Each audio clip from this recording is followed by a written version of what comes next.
Dr. Roger Elmer, Advanced Neurospinal Solutions, and I've been asked about muscle fibers. We talked a lot about muscles, but then we talk about muscle fibers and change, muscle fiber change.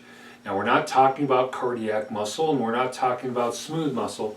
We're talking about specifically musculoskeletal muscles, and there are two kinds of fibers. The type 1 slow twitch postural muscle fibers that we specialize in here, and then the type 2 fast twitch phasic muscles, which are the kind that at the gym, the physical therapist, the physiatrist, or the chiro who gives you exercises to do at home. All these exercises are working the voluntary muscles and voluntary nervous system. Well, these muscle fibers have different character to them. The muscle fibers that are the type 2 fast twitch phasic are very strong, but they don't last for very long. They're not much for endurance. Whereas the other type 1 fast or slow twitch postural muscle fibers, they have a lot more capacity to hang on. They're not as strong, but they hang on for a long time. And the way you can think about this is white meat versus dark meat. Now, you think about that. Why is it dark? Why is it white?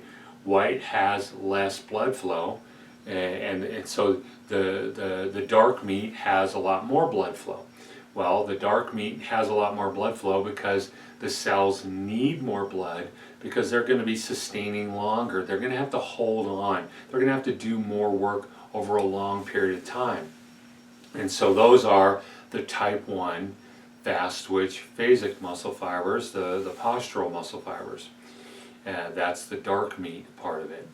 And they have a lot more mitochondria within the cell. But I want you to also think about they're different in terms of what's around it, the blood flow system, the capillary beds, the efficiency of the capillary beds are all much different because they have to just keep on going and that. And so when you think of muscle fibers, there's voluntary and involuntary, and what we specialize here is the involuntary. Now, changing their shape is one of the things that we need to do. You got some muscles that are just too long, and we need to shorten them.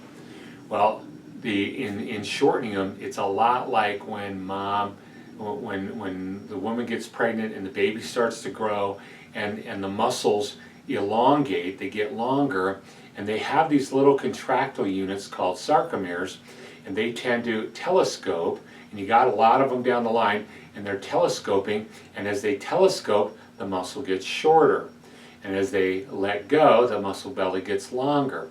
Well, you've got a certain number of those sarcomeres in the muscle, but then as the baby grows, as the parasite gets bigger, then the muscles, the muscle fibers get to the point where the contractile units won't work anymore.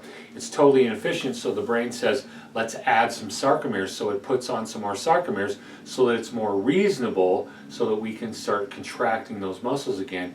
And over time, it gets bigger and bigger, but then you deliver the parasite, and all of a sudden you have this long flap of tissue, right? And as we contract those,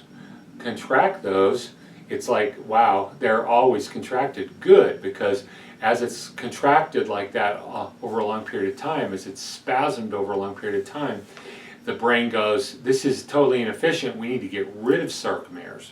And so creating a tone over a long period of time allows those muscles to shorten. Many of the times we're dealing with situations where a muscle, when you look at it compared to the muscle on the other side that's its mate on the other side, it is elongated because we have a ligament that was damaged, and that ligament is now longer than its mate on the other side, and it's longer than it should be. And so now we take that muscle that is elongated and we fatten it, and as we fatten it, it gets shorter, and it starts to limit the play to decrease that sloppiness. Well, as we keep spasming it over and over and over again, the brain says, this isn't efficient because we're in this kind of a situation all the time. We need to eliminate sarcomeres. And as it eliminates sarcomeres over time, all of a sudden that muscle becomes that new length. Well, as it becomes that new length and becomes symmetrical with the other side, you say, wow, won't it go back? Yeah, potentially it will, most likely, right? Because that ligament is longer than it should be. But this is what we call stabilization as opposed to correction. Once we've stabilized it, as long as you're doing that exercise once a week for the rest of your life, you're going to maintain that stabilization, that shortness of that muscle that is taking up the workload of that damaged ligament. And so another example would be an ACL tear, which is common in NFL, where the knee and the thigh bone, where the ligament that keeps that shin from going forward gets torn and gets sloppy in that direction. And the way I re-engineer that is we fatten the muscles on this side, the hamstring muscles, and because they get shorter, they begin to put that in that new position naturally. It begins to function in that position without having to do surgery. Now, if it's totally torn, you got to have it resected. And there are certain sports that you're probably going to have surgery, or you're probably not going to be able to do that sport professionally anymore. But I'm talking about, there are many minor tears that we can rehabilitate in that way by re-engineering the tissue that's in parallel with it. So that gives you an idea of the concept of muscle fibers, some of the things that we do with them here in this office, and hope that's helpful. If you have any other questions, please let Renee know, and she'll write them down for me, and we'll get a video out to you on it. And this is Dr. Roger Almer, Advanced Neurospinal Solutions. We're ready when you're ready to take back your life.